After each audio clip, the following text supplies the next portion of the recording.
Nako, meron na naman akong favorite na magagamit ko sa pagtitinda. Siguradong sold out na naman ng banana. Hi mga friendship! So meron na naman nga akong i-recommend sa inyo. So meron na naman ako nabiling lip tint dito kay TikTok Shop. So ito yung Sugar Rush Volume 2 ng Sassy. At shade number 10 Lily Pili yung napili ko. Tingnan nyo naman yung consistency niya sa labi ko. Ay, kinikilig ako mga friend. Ang cute ng packaging niya and marami kayong shade na pagpipilian pa dyan. Ang sarap sa feeling kapag ina-apply na siya at ang dali lang talaga niyang i-glide, as in ang smooth.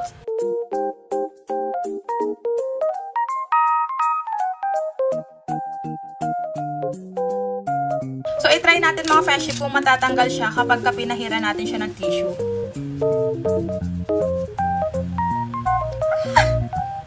Ay, bago na naman akong favorite.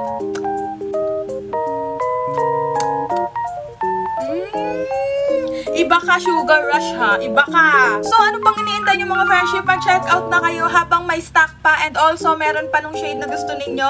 At naku ha, reminder lang, dyan kayo mag-check out sa may yellow basket ko para ma-sure nyo na totoo at legit ba. Okay? So, wag na kayo magpahuli. I-check out nyo na to.